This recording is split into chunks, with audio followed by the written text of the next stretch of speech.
I left quietly after discovering my wife's affair after 3.5 years of marriage. A year later, my ghosted ex-wife tracked me down after hearing of my wife's adultery. I moved to the hills. I'm not sure why I'm writing this, but maybe it will be helpful to someone now that the incident is over and I've moved on.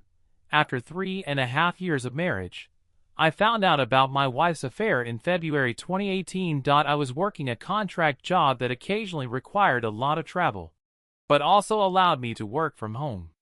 When I returned to work as a director of a technical sales company, my wife had a very lucrative position.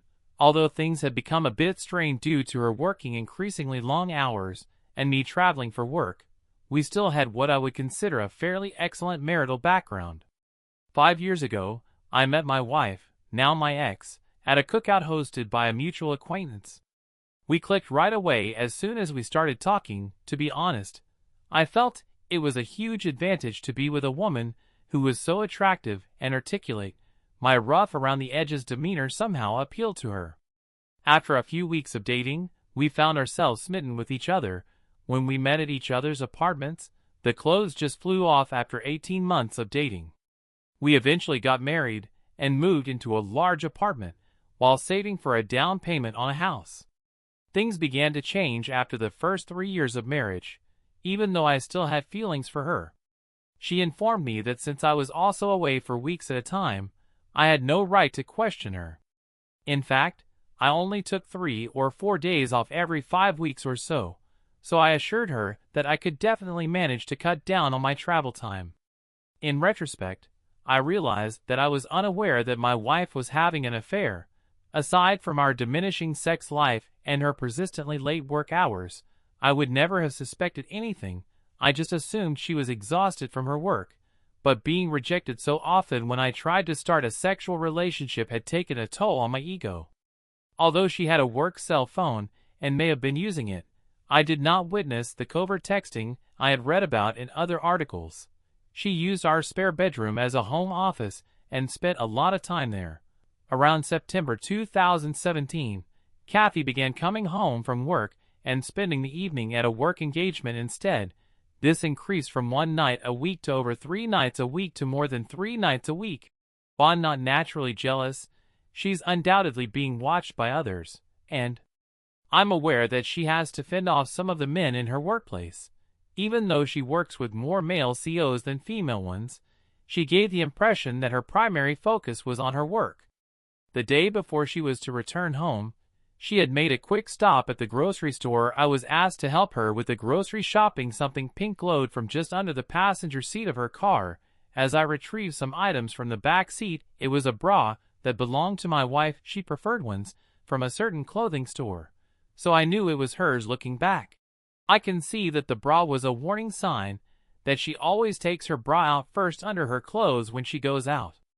I don't know why, but when I saw this, I immediately felt sick to my stomach. I couldn't understand why her bra was under the seat. I said nothing more. My heart must have been pounding so hard I almost fainted, because when I took the bags back to the kitchen, Kathy asked me how I felt and said I must have seen a ghost. I just ignored her comment. It took everything I had to hide my emotions, but I did my best not to appear upset or deceived. I made the decision to try to find out if she was seeing someone that night, and the next day I began to consider all the clues I could have missed other than the bra. I had no evidence.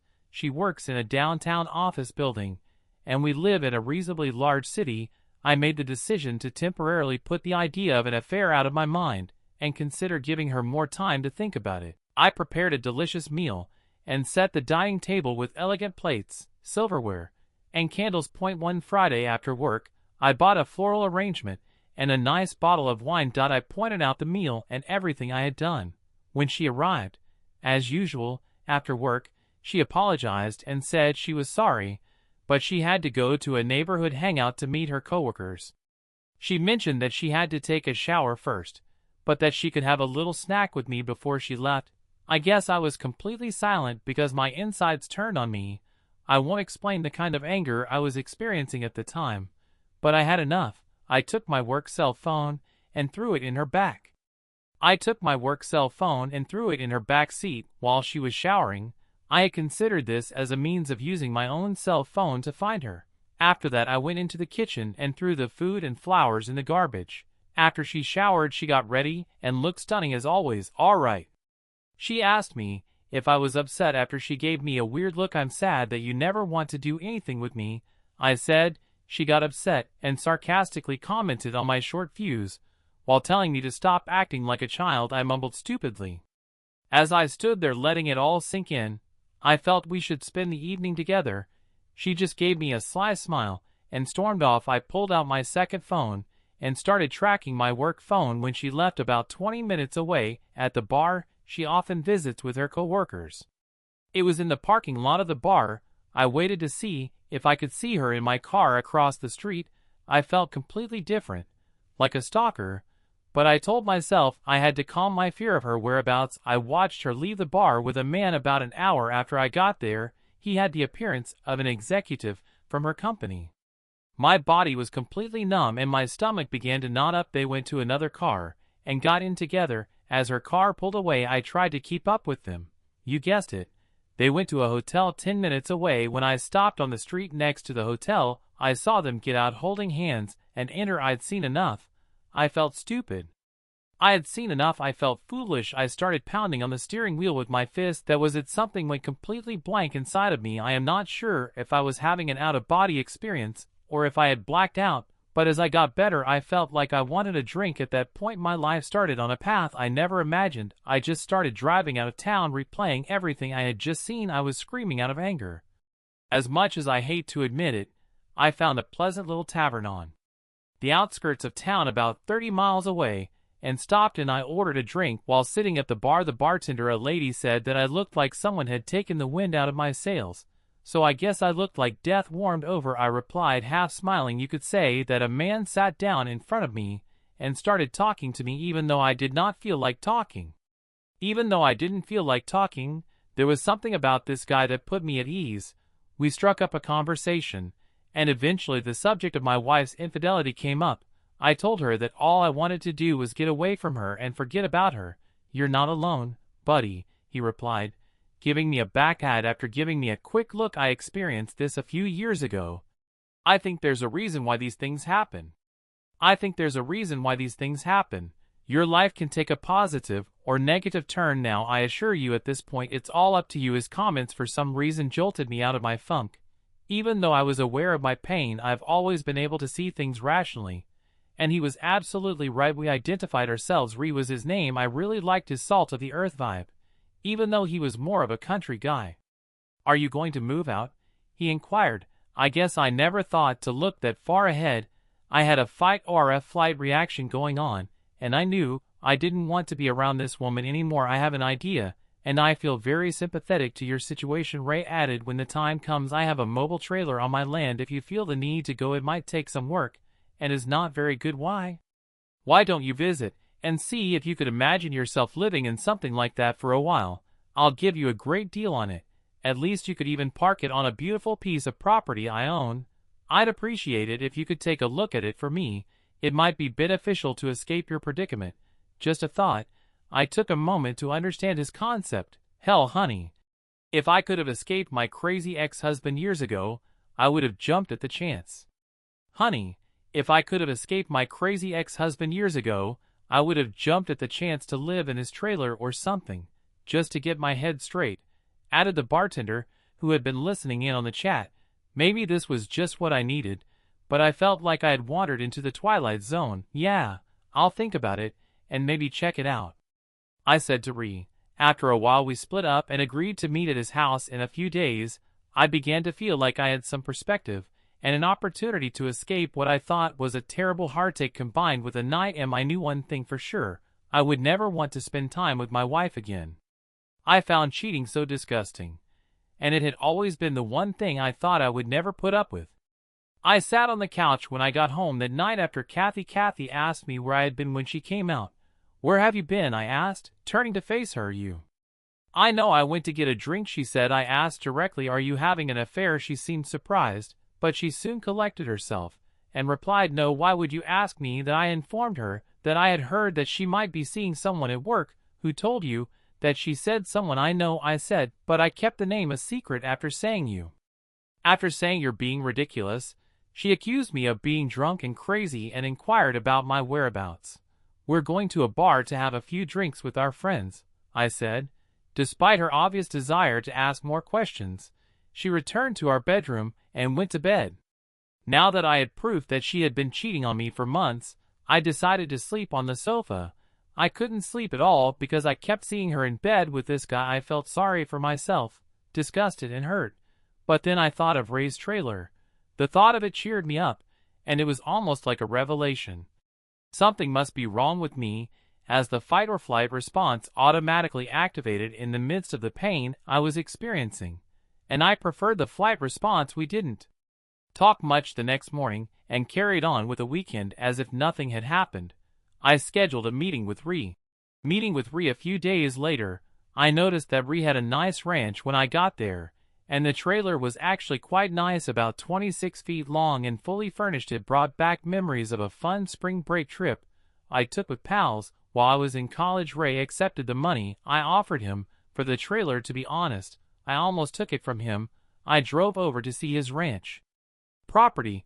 After he gave me directions, there were hiking and biking trails nearby, and the area was beautiful with lots of trees and scrub vegetation. Ree had a small cabin on a hilltop overlooking the property with electricity and water for the trailer, and it had a nice view of the valley and the surrounding area. Ray promised to set up the trailer for me and pull it up to the site.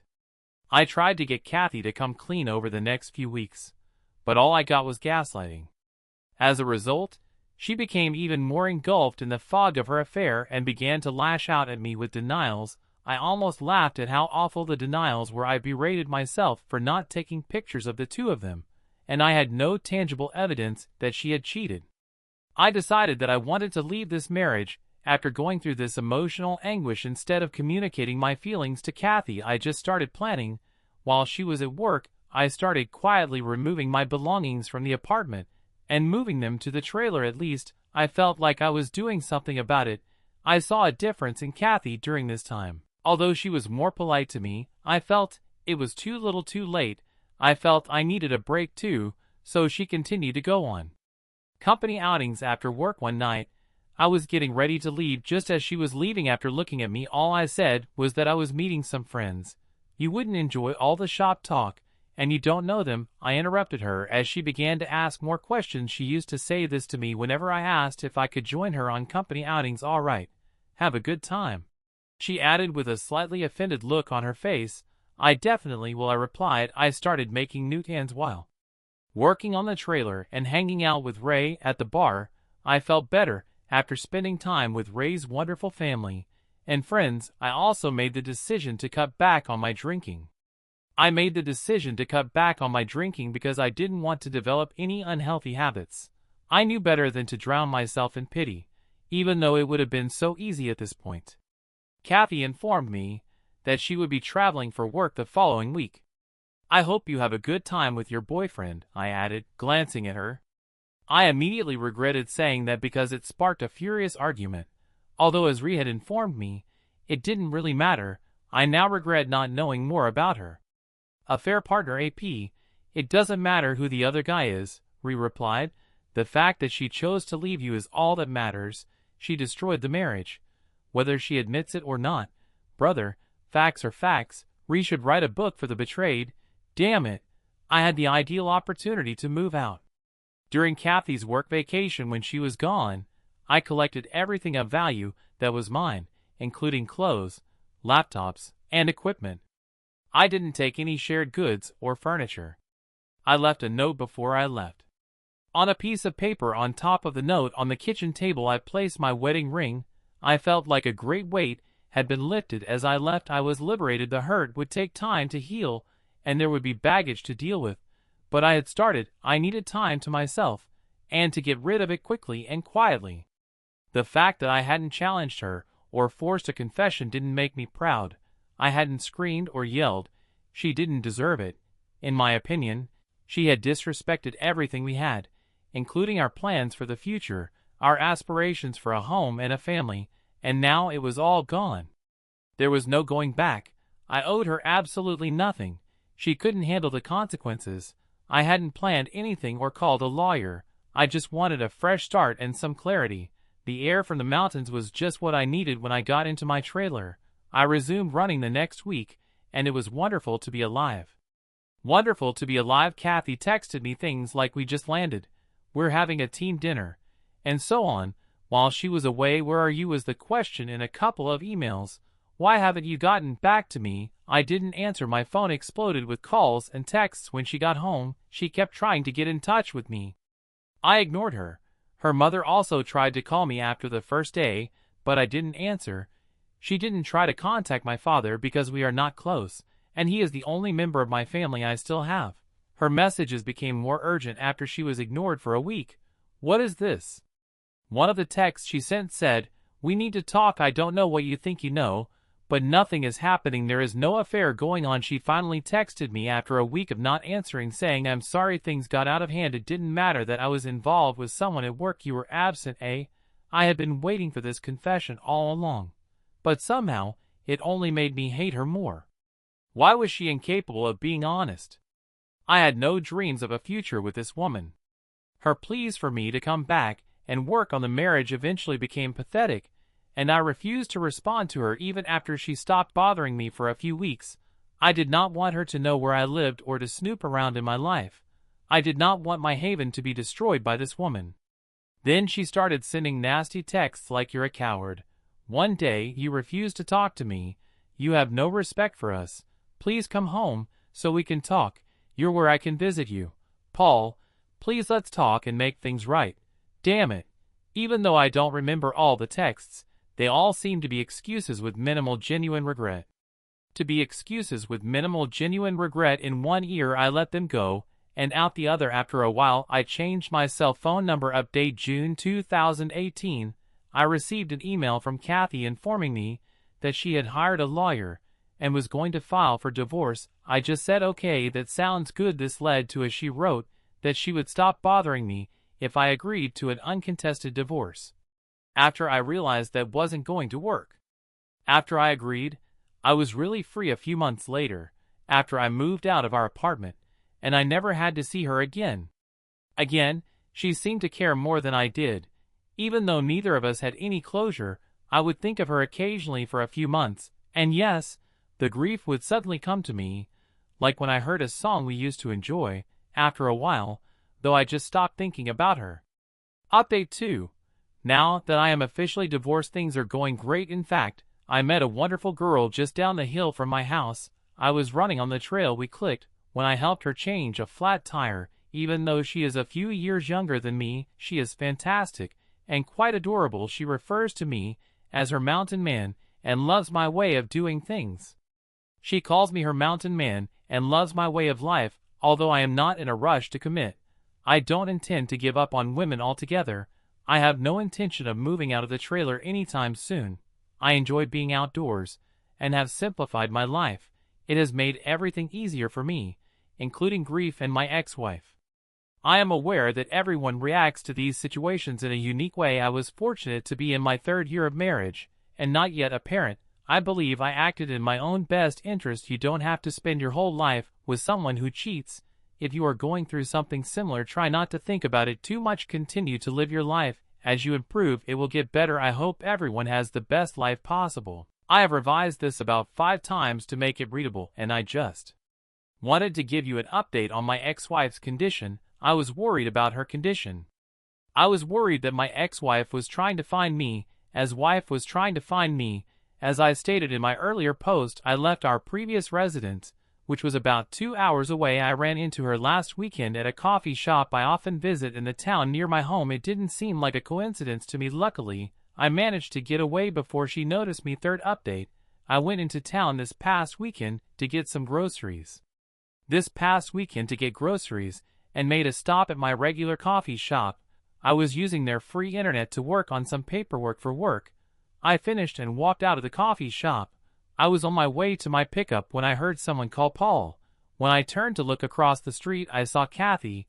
I was being waved at by my ex-wife. Finally, Armageddon had arrived. She hurried across the street towards me, and I stood there in disbelief, as if expecting an embrace. She walked over and reached out her hand. I stopped her in her tracks by instinctively holding out my arms with my palms up. She seemed to be in severe pain. Then she added, "I've been looking for you, Paul. I've wanted to see you since I heard you moved here. Can we talk, guys?" I felt like an animal in a cage. I felt like an animal in a cage. Yes, I did. All right, let's find a table or something, and we can talk for a minute. I finally gave in when she asked if we could come to my house. I firmly refused. At the end of the street, she dragged me down to a bench outside a small shop. She began by remarking on how much I had changed, and how much she liked my new appearance, beard, and level of fitness. She raved about how much my body had changed. She was wearing a tank top, small white shorts, and her hair was in a bun. She was wearing a bun. She was wearing a bun. She was wearing a bun. She was wearing a bun. She was wearing a bun. She was wearing a bun. She was wearing a bun. She was wearing a bun. She was wearing a bun. She was wearing a bun tank top, small white shorts, and her hair in a ponytail, just like I used to like. She was really putting on the charm. I had my radar set high. She was clearly trying to activate the sex appeal. I had to control myself to see where this was going. She began by saying that she was sorry about the affair. She claimed that after I left, karma had severely affected her. When her employer found out about the affair, the situation became so tense that she finally quit her affair. That she finally resigned. Her affair partner, AP, who was engaged at the time, was criticized and transferred to another department within the organization. She responded by telling her fiancé the truth after he blamed her for everything, which led to their separation. She then bowed her head and began to cry. I didn't say anything. I just sat there and looked around. She stood up straight and looked at me for a while. "What do you want from me?" "What do you want from me?" I asked. She assured me that she had no intention of having an affair. She explained that the politics and positioning of the company had drawn her in, and that her AP was using his charm and influence to corrupt her. She admitted that she felt she was taking advantage of him as much as he was taking advantage of her. After I accused her of cheating, she stated that she intended to come clean. She drank after work to ease the guilt she felt. She claimed that she felt so stupid, so alone, and as if her heart had burst with loss right after I left. She immediately ended her relationship with her AP, believing that she had to find me to see if there was any chance of reconciliation. Because I refused to talk to her or contact her, she wanted a fresh start. She hoped we could start anew, even though she knew we were divorced. Divorced? I just looked at her. I then gave it to her. "You have no right to come here and undo all the damage you've done. Do you think I'm going to overlook everything you've done to destroy our union? As I said before we were done, if you cheated, forgiveness doesn't exist. This relationship will not be restarted. You murdered it as soon as you left me. You ruined everything we had. How stupid do you think I am? One evening I watched you enter a hotel with him. Did you know?" She grabbed my arm and started to cry. After letting her SOB on my shoulder for a while, I pushed her away. "I deserve all this," she replied, looking up at me. "I'm sure I do, if nothing else. Would you allow me to take you out to dinner?" "I'd rather not go. I'd like to talk further. I want to make sure we're transparent, Paul. Please, I love you so much. Even though I know you may not want to hear it. Before you left me, I had no idea how much I loved you. You broke me as much as I broke you. I can't forgive myself, and I don't want to until the day I die." She began sobbing uncontrollably and hyperventilating. I picked her up and gave her a hug. It seemed my only option to calm her down. I knew then that I had broken her heart as much as she had broken mine. As we walked, we found a peaceful place to continue our conversation. I said, "How did you find me?" When she calmed down, "Did you hire a private investigator?" After giving it some thought, she replied, "No." With a small giggle, she clarified that she had asked how things were going when she met Stacy a few weeks earlier. Stacy did not mention that she had no idea how things were going. Stacy didn't mention that she had noticed me. Kathy forced her to reveal all the information. I had warned Stacy not to tell her, so she was reluctant, but Kathy persisted. Stacy finally relented, but all she knew was that I lived somewhere nearby and was in town on her days off. She started coming here to check on me. I kind of laughed when she said that, thinking, damn, Stacy can't keep her mouth shut. She blushed. We finally decided to have dinner at a charming little place with a patio. I made sure that we didn't drink anything, as I didn't want to give her a reason to be nice to me or say that she wasn't so drunk that she couldn't drive back. In fact, we had a good conversation. I then escorted her to her car. She insisted that she hadn't dated anyone else since I left and vowed fervently that I was the only person she wanted, so she pushed me hard to stay longer. No, it's still way too early for me to go down that road. Too early for me to go down that road, I informed her. She begged me to come back, but I didn't say yes. After giving her my new email address, I said nothing more. My answer to her request for my phone number was, "You'll just blow it up with texts and calls." She cried over it, but in the end, she agreed with my choice. She promised to send me an email with information when I returned to town the following weekend. Before she left, I asked her directly, "Would you have forgiven me if I had been the one to cheat?" Before she got into her car, "Yes, in time, but only if we went to a marriage counselor and worked through the healing process with lots of talking, maybe even a binding agreement," she replied, after pausing to think. "All right, maybe I could do that in 5 or 10 years, I replied. "I'd wait if that's what it takes," she replied.